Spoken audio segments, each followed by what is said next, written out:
Hello बच्चों, welcome to wisdom classes के official YouTube channel पर आप सभी लोगों का। तो हम लोग क्लास 12th की मैथ में पढ़ रहे थे डिटर्मिनेंट। कल की क्लास में हम लोगों ने इंट्रोडक्शन क्लास देखा था।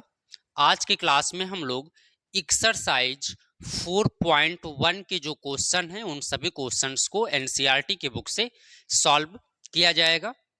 तो अगर आप चैनल पे नए हैं तो प्लीज चैनल को सब्सक्राइब कर लीजिएगा और अपने ग्रुप सर्कल में शेयर भी करिएगा ताकि आने वाली वीडियो आपको मिलती रहे। मैं यहाँ पे आपको पूरी मैथ्स कंप्लीट कराऊंगा, वो भी टाइम के साथ। तो आज की क्लास को हम लोग शुरू करते हैं और हम लोगों की जो क्लास होगी वो होगी एक्सरसाइज 4.1 का जो पहला क्वेश्चन है हम वहां से लेके चलते हैं। चलिए, अगर हम एक्सरसाइज 4.1 के पहले क्वेश्चन की बात करें तो पहला क्वेश्चन है कि जो हमको एक डिटर्मिनेंट दिया गया है और उस डिटर्मिनेंट की वैल्यू फाइंड करना है। चलिए, ये क्वेश्चन है, कह रहा है कि ये हमारे पास एक डिटर्मिनेंट वैल्यू दी गई है और इसकी वैल्यू आपको बताइए। तो अगर आप कल की इंट्रोडक्शन क्लास देखे हैं तो यहाँ पे आपको कोई समस्या नहीं होगी। हमने आपको बताया था कि जब कोई डिटर्मिनेंट 2/2 का होता है तो हम उसकी वैल्यू कैसे फाइंड करते हैं। ठीक है, आइए मैं एक बार फिर से आपको बताता हूँ। तो जब अब इसका हम डिटर्मिनेंट फाइंड करेंगे तो क्या हो जाएगा बच्चों, determinant of A equal to, देखिए हमने आपको बताया था इसका मल्टीप्लाई आप इसके साथ कर दीजिए और इसका मल्टीप्लाई आप इसके साथ कर दीजिए। तो 2 का मल्टीप्लाई जब 1 के साथ आप करेंगे तो 2 1 जा 2 और ये 5 4 जा 20 और ये माइनस आपका अगर बीच में माइनस है तो ये क्या हो जाएगा, प्लस हो जाएगा और 5 4 जा 20 हो जाएगा। 20 और 2 अगर हम ऐड कर देते हैं तो इसकी वैल्यू क्या निकल के आ जाएगी, 22 निकल के आ जाएगी। यानी ये था पहले क्वेश्चन का पहला पार्ट। ठीक है, यानी कि अगर 2/2 का कोई भी डिटर्मिनेंट हमको दिया गया है तो उसकी वैल्यू को हम इस तरह से फाइंड कर लेते हैं। क्लियर है, उम्मीद कर रहा हूं समझ में आ गया होगा, कोई प्रॉब्लम नहीं होगी। यानी हमने 2 का मल्टीप्लाई 1 के साथ कर दिया, 2 5 4 जा 20 और यहाँ पे माइनस होता है और ये माइनस है तो क्या हो जाएगा, प्लस हो जाएगा। अगर आप कंफ्यूज हैं तो इस तरह से ध्यान दे दीजिए। A11 मैंने आपको बताया था, A12 बताया था, A21 A22। तो जब हम इनका मल्टीप्लाई करते हैं बच्चों तो A11 होगा, A22 होगा और फिर जब इसका मल्टीप्लाई करते हैं तो ये माइनस होता है, A21 A12। यानी कि जो माइनस यहाँ पहले से है और ये -5 है इसलिए यहाँ क्या हो गया, +5 हो गया। यानी 2 और 20 मिलके कितना हो जाएगा, 22 हो जाएगा। उम्मीद कर रहा हूं अब सारे डाउट क्लियर हो गए होंगे। चलिए, इसके सेकंड पार्ट की बात करते हैं, यानी सेकंड क्वेश्चन हम लोग लगाते हैं। सेकंड क्वेश्चन है cos theta minus sine theta, sine theta cos theta. यानी एक डिटर्मिनेंट हमको दिया गया है cos theta sine theta minus sine, sorry ये माइनस है और यहां पे साइन थीटा फिर cos थीटा, यानी ये माइनस नहीं है। ठीक है, ये है सेकंड का फर्स्ट, यानी सेकंड का ये फर्स्ट पार्ट कि determinant A equal to cos theta minus sine theta and cos theta. ये हमारा क्वेश्चन है, एक डिटर्मिनेंट दिया गया है। ठीक है, तो अगर ये डिटर्मिनेंट हमको दिया गया है और वो भी कितने का है, 2/2 का है, और जब 2/2 का होता है तो हम क्या करते हैं, इसका मल्टीप्लाई कास का कॉस के साथ कर लेंगे, साइन का मल्टीप्लाई साइन के साथ कर लेंगे, तो इसकी वैल्यू जो निकल के आ जाएगी वो क्या आ जाएगी, देखिए। तो cos का मल्टीप्लाई अगर हम cos के साथ करते हैं तो cos का मल्टीप्लाई cos के साथ होगा cos स्क्वायर थीटा। साइन का मल्टीप्लाई अगर हम साइन के साथ करते हैं तो ये माइनस है और माइनस होता है तो ये क्या हो जाएगा, प्लस। यानी साइन का मल्टीप्लाई साइन के साथ साइन स्क्वायर थीटा। आपको याद हो हमने आइडेंटिटी पढ़ा है, sign square theta plus cos square theta equal क्या होता है, 1 होता है। तो इसकी वैल्यू क्या हो जाएगी, 1। यानी इस डिटर्मिनेंट की वैल्यू क्या होगी, 1 होगी। ये था सेकंड का फर्स्ट पार्ट। ठीक है, चलिए उम्मीद कर रहा हूं समझ में आ गया होगा, कोई दिक्कत नहीं है। cos थीटा का multiply cos square theta, sine का साइन के साथ मल्टीप्लाई साइन स्क्वायर थीटा, और sine square theta plus cos square theta equal क्या होता है, 1 होता है। ठीक है, चलिए इसके थर्ड पार्ट को देखते हैं।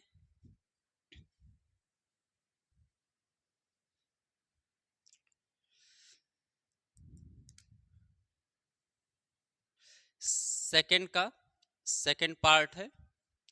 सेकंड पार्ट क्या है, x square minus x plus 1, एक डिटर्मिनेंट हमको दिया गया है A, x square minus x plus 1, फिर एक्स माइनस 1, और जो सेकेंड रो है एक्स प्लस 1 एक्स प्लस 1 है। ठीक है बच्चों, ये है हमारा सेकंड का second part. Determinant of A equal to x square minus x plus 1, फिर x minus 1 x plus 1 x plus 1, यानी इसकी वैल्यू हमको डिफाइन करनी है कि इसकी वैल्यू क्या होगी। आइए देखते हैं। तो हम क्या करेंगे, वही प्रोसेस अपनाइए, मल्टीप्लाई करिए।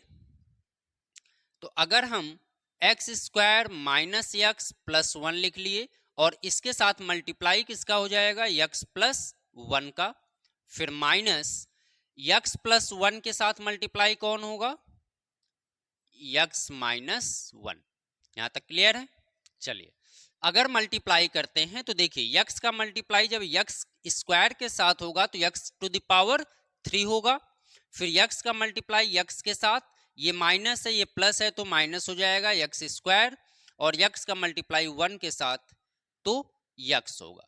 ठीक है, फिर 1 का मल्टीप्लाई कर लीजिए, प्लस एक्स स्क्वायर, फिर माइनस एक्स, फिर प्लस 1, ये हो गया हमारा फर्स्ट ब्रैकेट में। ठीक है, माइनस यहां पे अगर हम मल्टीप्लाई करें तो ध्यान से आप समझे, एक ब्रैकेट में आपको x प्लस 1 दिख रहा है, सेकेंड ब्रैकेट में आपको x माइनस 1 दिख रहा है, यानी एक ब्रैकेट में a plus b a minus b का अगर हम फार्मूला यूज करें तो क्या होगा, a square minus b square होगा, यानी यहां पर जो वैल्यू होगी वो एक्स स्क्वायर माइनस 1 हो जाएगी। ठीक है, चलिए ध्यान दीजिए, एक्स स्क्वायर माइनस आपको दिख रहा है, एक्स स्क्वायर प्लस दिख रहा है, एक दूसरे से माइनस हो जाएंगे, एक्स प्लस में है एक्स माइनस में है, कैंसिल हो जाएगा, यानी यहां पर क्या बचा, एक्स टू द पावर 3 और प्लस 1, और यहां पर अगर हम देखें तो माइनस एक्स स्क्वायर, और ये माइनस इस माइनस को क्या करेगा बच्चों, प्लस करेगा, यानी एक्स के power 3 plus 1 minus x square plus 1 आ गया। ठीक है, 1 और 1 अगर हम प्लस कर दें तो क्या हो जाएगा, 1 और 1 प्लस कर दें तो 2 हो जाएगा, यानी एक्स स्क्वायर हम लिख लेते हैं, फिर इसके बाद प्लस 2 कर लेते हैं। तो ये हमारी डिटर्मिनेंट वैल्यू डिफाइन हो गई, अगर डिटर्मिनेंट ऑफ ए हमको ये दिया गया है तो। ठीक है, चलिए तो उम्मीद कर रहा हूं सेकंड क्वेश्चन तक कोई प्रॉब्लम नहीं होगी। ये था फर्स्ट क्वेश्चन हमारा, ये सेकंड का फर्स्ट पार्ट और ये सेकंड का सेकंड पार्ट। अगर आपको नोट डाउन करना है तो मैं साइड हो जाता हूं, आप स्क्रीनशॉट ले लीजिए और इसको नोट कर लीजिएगा। ठीक है, चलिए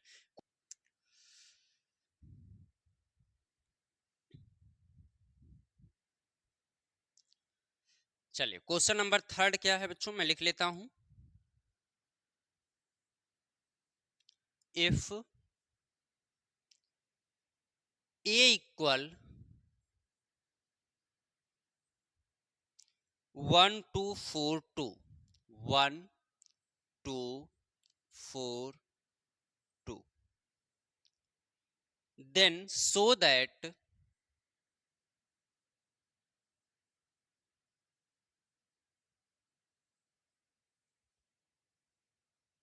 so that determinant of 2a equal to 4 determinant of a। चलिए ये है हमारा क्वेश्चन नंबर थर्ड।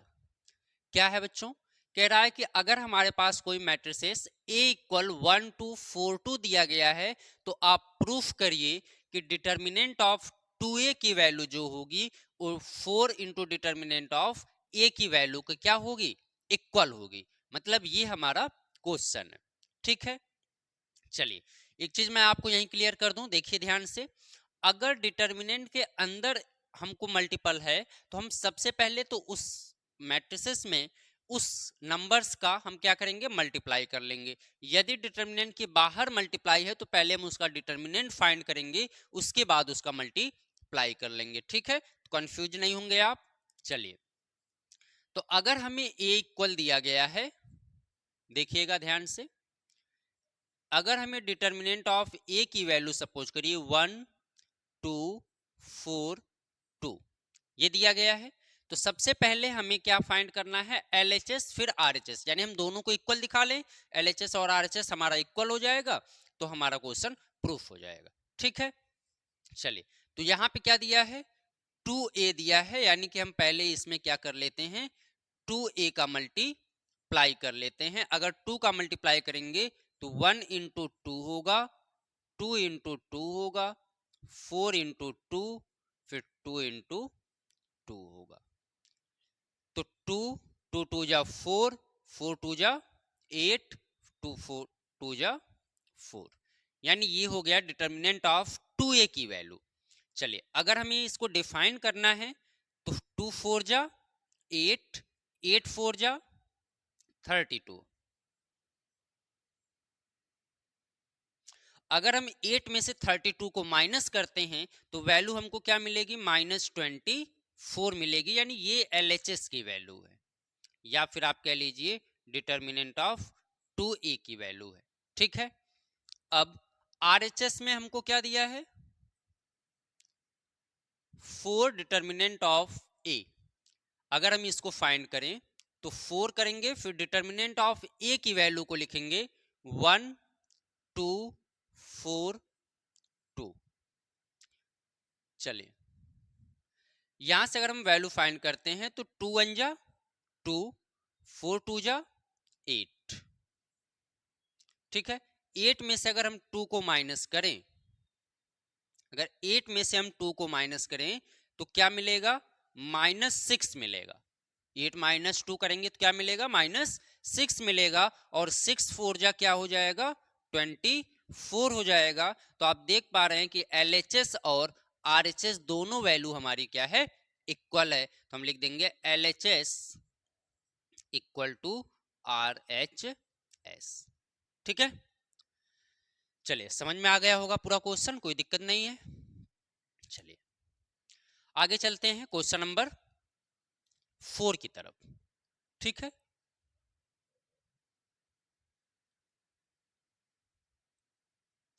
नोट करना हो तो आप स्क्रीनशॉट लीजिएगा और नोट कर लीजिएगा।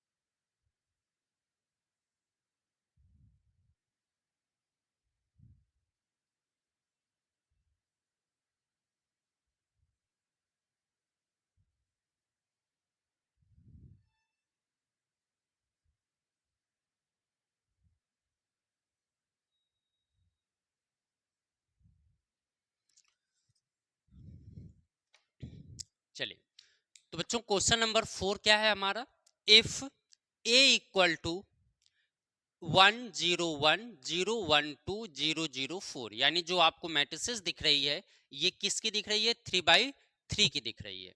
ठीक है, then so that determinant of 3a equal to 27 determinant of a, ये हमारा क्वेश्चन है। ठीक है, चलिए, तो सबसे पहले जब हमारे पास ये क्वेश्चन है तो हम क्या करेंगे, a जो है, a को हम क्या करेंगे, डिटर्मिनेंट के रूप में लिखेंगे, यानी 1 0 1 0 1 2 0 0 4।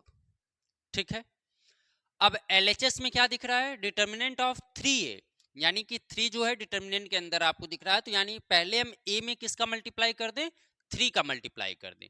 जब a में हम 3 का मल्टीप्लाई कर देंगे तो जो वैल्यू हमको मिलेगी वो 3 का मल्टीप्लाई 1 में 3, 0 में करेंगे 0, 1 में करेंगे तो फिर से 3, फिर यहां पर 0, 3 और 3 2 जा 6, 0 0 और 3 4 जा 12, यानी ये वैल्यू मिल जाएगी डिटर्मिनेंट ऑफ 3a की। अगर इसको डिफाइन करते हैं, देखिए हमने कल आपको बताया था कि आप किसी भी रो और किसी भी कॉलम के अकॉर्डिंग आप उस डिटर्मिनेंट को क्या करते हैं, एक्सपेंड कर सकते हैं। तो हम इसको R3 के अकॉर्डिंग करते हैं, क्यों? क्योंकि यहाँ पे 2 जीरो आपको दिख रहे हैं और जब 2 जीरो हैं तो उनकी वैल्यू निकालना आपके लिए आसान हो जाएगा। आपको कहीं पर भी किसी भी रो और कॉलम में अगर जीरो दिख रहा है तो आप उसी के अकॉर्डिंग क्या करिए, उसको एक्सपेंड कर दीजिए। ठीक है, चलिए तो R3 के अकॉर्डिंग हम इसको क्या करते हैं, एक्सप्लेन करते हैं। ठीक है, यानी कि अगर हम इस वैल्यू को लें, जीरो को लेके चलते हैं, ध्यान से मेरी बात समझिएगा। अगर हम इस वैल्यू को लेके चलते हैं तो ये पूरी वैल्यू एलिमिनेट होगी, ये पूरी वैल्यू एलिमिनेट होगी, यानी जीरो। तो बचेगा क्या आपका 0336, यानी क्या बचेगा, जीरो बचेगा, 3 बचेगा, 3 बचेगा और 6 बचेगा। ठीक है, चलिए अब ये क्या होगा, माइनस, यहां पे फिर जीरो है। अगर हम इसको लेते हैं, अब सपोज करिए हम सेकंड को लेते हैं, तो अब ये लाइन क्या होगी, कैंसिल हो जाएगी। तो क्या बचेगा, ये बचेगा ऊपर का 3036, 3036। ठीक है, फिर यहां पे अगर हम इसके अकॉर्डिंग एक्सपेंड करें, किसके, 12 के अकॉर्डिंग, देखिएगा ध्यान से, अगर हम इसको लेते हैं तो ये पूरी कैंसिल, ये कैंसिल, 12, तो क्या हो जाएगा 3003, 3003। ठीक है, उम्मीद कर रहा हूं क्लियर होगा यहां तक। चलिए अब ये वैल्यू जो भी आएगी जीरो, ये वैल्यू भी क्या हो जाएगी बच्चों, जीरो हो जाएगी, क्योंकि यहां मल्टीपल है जीरो का। ठीक है, तो इन दोनों को तो हम यही एलिमिनेट कर देते हैं। अब हमारे पास बचा 12।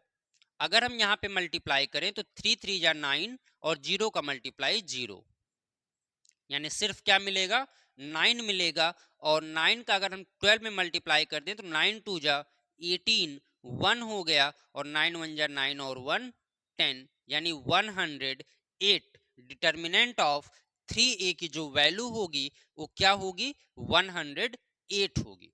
क्लियर है, चलिए अब अगर हम 27 का फाइंड कर लें, यानी इसका जो सेकंड पार्ट है, चलिए 27 डिटर्मिनेंट ऑफ ए।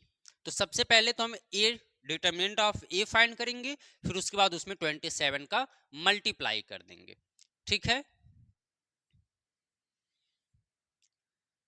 1 0 1 0 1 2 0 0 4।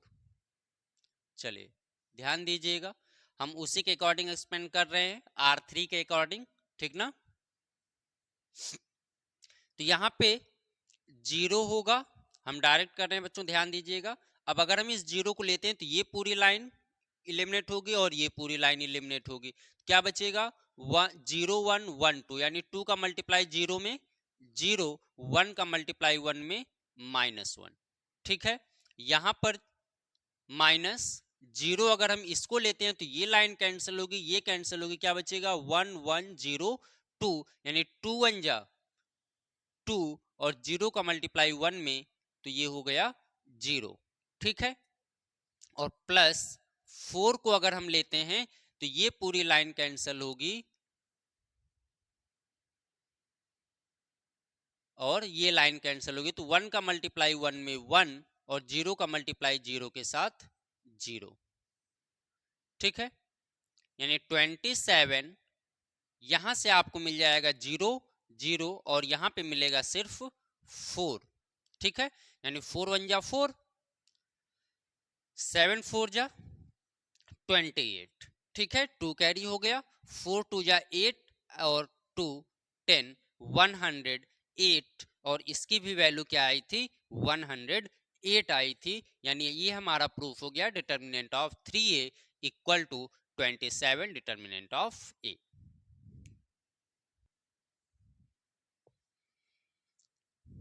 चलिए बच्चों, क्वेश्चन नंबर 5 है एवलेट द डिटर्मिनेंट्स। हमको एक पहला दिया गया है 3 -1 -2 0 0 -1 3 -0 -5 0। सेकेंड है 3 -4 5 1 1 -2 2 3 1। ठीक है, चलिए उम्मीद कर रहा हूं बच्चों समझ में आ रहा होगा। अगर आपको क्लास समझ में आ रही है तो प्लीज चैनल को सब्सक्राइब भी करिएगा और लाइक शेयर भी करिएगा, ताकि हम आगे भी आपके लिए ऐसी वीडियो लेके आते रहें। चलिए, तो यहाँ पर हम क्वेश्चन नंबर 5 में 4 पार्ट दिया गया है, जिसमें मैं आपको 2 पार्ट बता रहा हूँ, बाकी 2 आप खुद से ट्राई करिएगा कि इनके आंसर क्या हो सकते हैं। ठीक है, चलिए पहले को हम लोग सॉल्व करते हैं। सपोज करिए अगर हमारे पास कोई डिटर्मिनेंट ए दिया गया है और जिसकी वैल्यू है 3 -1 -2 0 0 -1 3 -5 0। ठीक है, तो हमने अभी आपको पिछले क्वेश्चन में बताया कि अगर आपको किसी भी रो एंड कॉलम में जीरो दिख रहा है तो आप उसी के अकॉर्डिंग क्या कर दीजिए, उसको एक्सप्लेन कर दीजिए। ठीक है, तो अगर हम R2 के अकॉर्डिंग इसको क्या करते हैं, एक्सपेंड करते हैं, तो देखिए अगर हम इस टर्म को लेते हैं, ध्यान से मेरी बात समझिएगा यहाँ पे, अगर हम इस टर्म को लेते हैं, इस जीरो को लेते हैं, तो ये पूरी लाइन इलिमिनेट होगी और ये पूरी लाइन इलिमिनेट होगी। तो हमको क्या मिल जाएगा, जीरो के साथ क्या बचेगा, -1 -2 -5 0, यानी -1 -2 -5 0। ठीक है, चलिए अब मैं इसको मिटा देता हूं। अब हम सेकंड के पार्ट के इक्वल चलेंगे।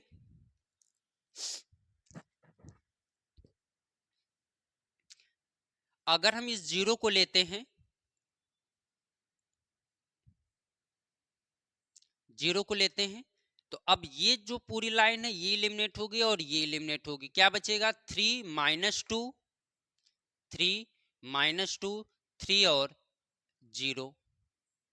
ठीक है, अगर हम -1 के अकॉर्डिंग चलते हैं, अगर हम इस -1 के अकॉर्डिंग चलते हैं, तो ये पूरी लाइन क्या हो जाएगी, प्लस हो जाए, इलिमिनेट हो जाएगी, यानी ये -1 है और यहाँ ये वाला टर्म क्या होता है, माइनस होता है, क्योंकि ये किस टर्म पे है, 3 2 3 पे है, यानी ये माइनस है, तो ये हो जाएगा +1। और यहाँ पे क्या आएगा, अगर ये लाइन इलिमिनेट हो गई, ये इलिमिनेट हो गई, तो हमको मिलेगा 3 -1 3 -5। ठीक है,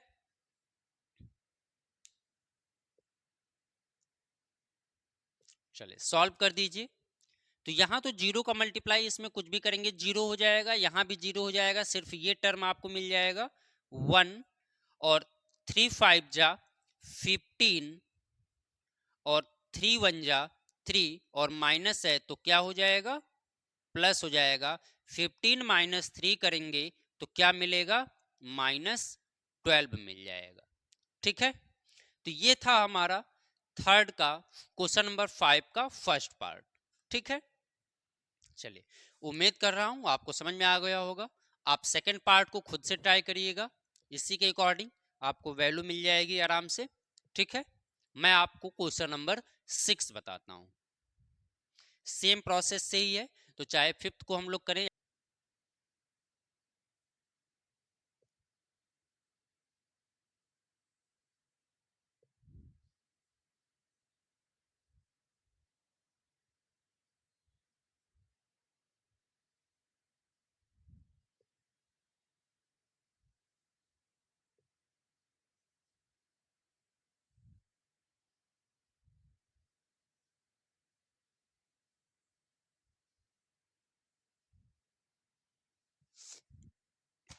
चलिए क्वेश्चन नंबर 6 है कि if A equal to 1 1 -2 2 1 -3 5 4 -9 find determinant of ए।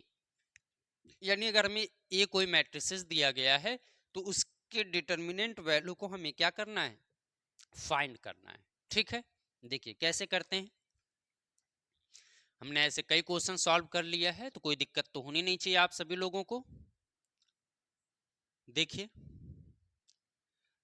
अगर हम इसको डिटर्मिनेंट के फॉर्म में लिख लें, 1 1 -2 2 1 -3 5 4 -9। ठीक है, तो हम R1 के अकॉर्डिंग इसको क्या कर देते हैं, एक्सप्लेन कर देते हैं। ठीक है, चलिए अगर हम 1 को लेते हैं बच्चों, अगर हम 1 को लेंगे तो ये पूरी लाइन इलिमिनेट होगी, ये इलिमिनेट होगी, ध्यान से देखिएगा, यानी ये नहीं रहेगी और ये नहीं रहेगी, तो क्या बचेगा 1 -3 4 -9, यानी 1 -3 4 -9 प्लस हो गया, और ये टर्म क्या होता है -1, ये लाइन नहीं रहेगी और ऊपर वाली क्या बचेगा 2 -3 5 -9। ठीक है, अब ये प्लस होगा यानी माइनस हो जाएगा क्योंकि ये माइनस में है।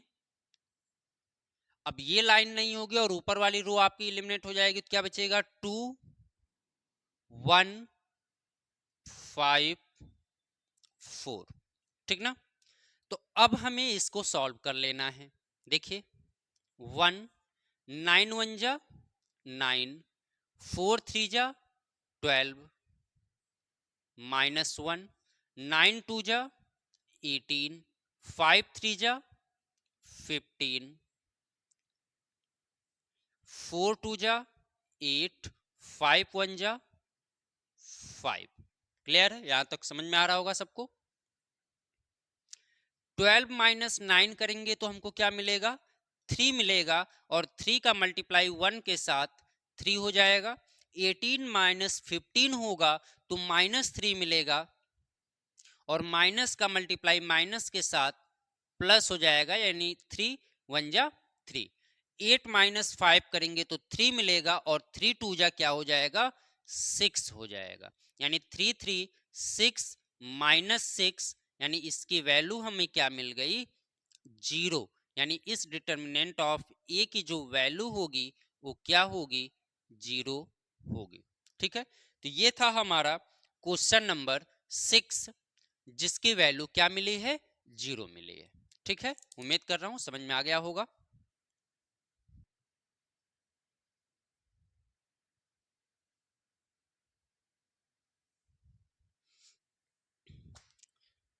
तो बच्चों क्वेश्चन नंबर 7 है, find the value of x if, यदि पहला डिटर्मिनेंट हमको दिया गया है 2 4 5 1 इक्वल टू 2x 4 6x, और इसका सेकंड पार्ट है 2 3 4 5 equal to x 3 2x and 5। तो सबसे पहले हम पहले पार्ट को सॉल्व करते हैं, इसके फर्स्ट पार्ट को। देखिए क्या करेंगे, जब 2 इंटू 2 का है, 2 इंटू 2 का डिटर्मिनेंट है, तो 2 1 जा 2 5 4 जा 20 इक्वल टू 2x का मल्टीप्लाई जब x के साथ होगा तो 2x स्क्वायर, और x का मल्टीप्लाई 4 के साथ होगा 6 का मल्टीप्लाई 4 के साथ 24। ठीक ना, मल्टीप्लाई कर लेंगे, सिंपल है। 2 -20 करेंगे तो कितना आ जाएगा 18 आ जाएगा, और इधर क्या बच गया 2x स्क्वायर -24।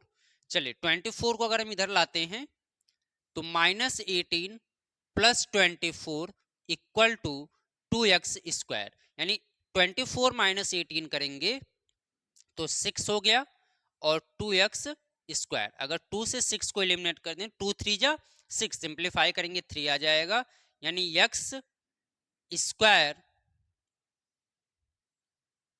यानी x स्क्वायर इक्वल हमको क्या मिल गया 2x स्क्वायर इक्वल टू 6, तो 2 3 जा 6, यानी x स्क्वायर इक्वल टू 3, और इधर से स्क्वायर हटाएंगे तो क्या लगेगा रूट, और रूट से बाहर कोई भी वैल्यू, जो 3 का स्क्वायर रूट होता नहीं, यानी ±√3, इसकी जो वैल्यू होगी x की वैल्यू क्या होगी √3 होगी।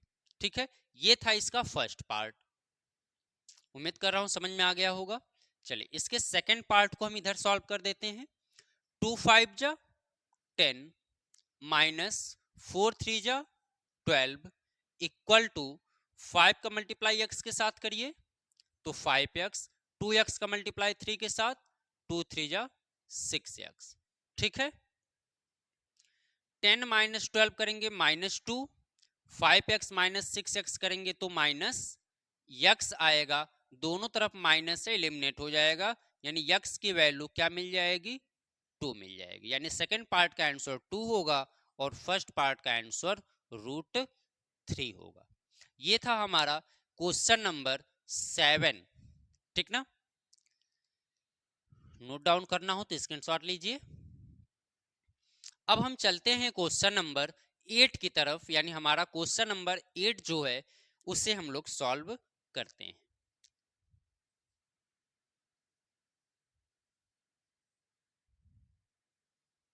चलिए ये एमसीक्यू है बच्चों, क्वेश्चन नंबर 8। इसके डिटर्मिनेंट यानी x की वैल्यू हमें फाइंड करना है, find the value of x। ठीक है, चलिए x का मल्टीप्लाई x के साथ कर लीजिए, x स्क्वायर 18 2 जा 36 इक्वल 6 6 जा 36, 18 2 जा 36, x स्क्वायर माइनस 36 इक्वल 0। जब इसको माइनस करेंगे 0 हो जाएगा।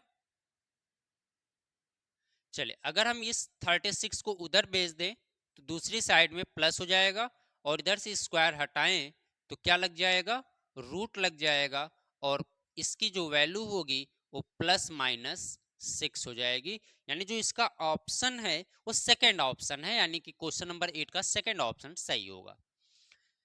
तो ये था बच्चों आज एक्सरसाइज 4.1 कंप्लीट एक्सरसाइज हम लोगों ने कर लिया है। अब अगली क्लास कल आपको मिलेगी जिसमें हम लोग एक्सरसाइज 4.2 के पहले तो चैप्टर को एक्सप्लेन करेंगे कि उस एक्सरसाइज में हमें क्या पढ़ना है, उनके मेथड क्या है, और उसके बाद हम एक्सरसाइज 4.2 के सॉल्यूशन को भी करेंगे। तो ठीक है, उम्मीद कर रहा हूं बच्चों एक्सरसाइज 4.1 में अब कोई डाउट नहीं होगा आपको। अगर कोई डाउट होगा तो आप जरूर कमेंट सेक्शन में बताइएगा, मैं उस डाउट को आपकी अगली क्लास में क्लियर कर दूंगा। ठीक है, तब तक के लिए आप लोग पढ़ते रहिए, मस्त रहिए।